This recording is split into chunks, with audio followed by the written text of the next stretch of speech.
It's like a muskrat, only bigger. Like a beaver with a round tail.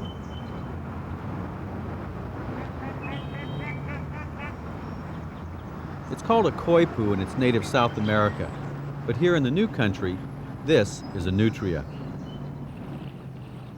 Nutria live in water, be it in tiny creeks or major rivers, or these days in ponds at the 15th hole, and in ditches under freeways. They're cute, especially as babies. They have beautiful fur, and some people like it off the animal, clipped short or left naturally long. Nutria are a source of income to trappers and a real nuisance to farmers. But unlike most of Oregon's other wildlife, the nutria came here in cages. It was mostly something to do in retirement that made a little money. Arlene and Paul McFarland live in King City now, but in 1954 they raised nutria in nearby Sherwood. They got an early start on what promised to be a surefire path to easy money. They bought into the vision of this man, Chester Southworth of Grants Pass. Southworth imported nutria from Argentina, and before long, he had thousands of Oregonians raising breeding stock of their own. There was, of course, a small initial investment. $950 a pair, or $1,600 for 2 females and a male, I believe. And that's what we got. I think we got 2 females and a male to start. That's $1,600 in 1954, but ranchers like the McFarlands could then sell breeder pairs of their own for $400 or $500. We told him right out that we did not want to sell fur, that we just wanted to be in the breeder's market, because I don't particularly like that part of the business. The killing of the animals. Killing of the animals. Today, this is someone else's backyard, but it used to be the McFarland Nutria Ranch, and for a few years, business was good. We sent some to Texas, Oh, yeah. some Kentucky. in California, all around. You'd be surprised how far away they had ordered those animals from. Listening to the promoters, you'd think that Nutria was a gift from above. Its fur was touted as the up-and-coming fashion. Its big orange teeth could be made into jewelry. And you could even use the whiskers for shaving brushes. But the Nutria's value didn't end there. Well, it's, I've eaten it. Tasty meat, proclaims this old newspaper article. Like the dark meat of a turkey, the author writes, or like veal or rabbit. It tastes similar to pork. It looked like ham. Nutria tetrazzini never did catch on at any of the finer restaurants, but the breeders were an enthusiastic bunch anyway. There must have been 300 at that meeting, wasn't there, in Lancaster? And they all had nutria. All those people that you see in that picture had nutria at that time. The McFarlands began specializing in mutations, selectively bred colored animals known as improved nutria. We'd hit most of the state fairs, always have a booth there and display some animals. He made the best friends we've ever had in our life, though. It was an interesting experience, I'll say that.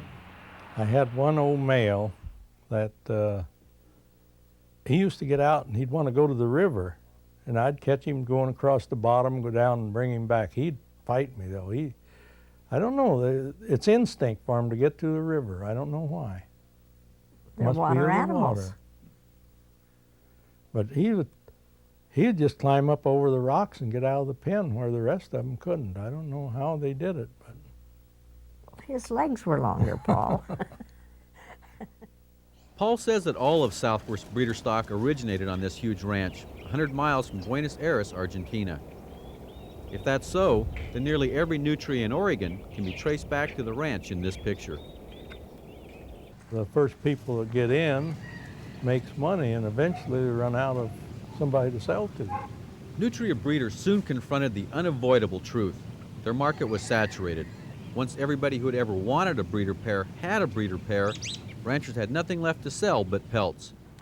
And despite earlier promises to the contrary, pelts weren't worth the cost of producing them. The animals had lost their appeal. Usually the ones that turned them out was people that had one pen and got discouraged, and they just let them go. Within 4 or 5 years, the nutria breeding craze had run its course. Some ranchers, like the McFarlands, had all their animals killed and pelted out, but other people just turned their animals loose. The liberated nutria thrived in the Oregon climate. The newspapers now told a different story. The critter from Argentina had become public enemy #1.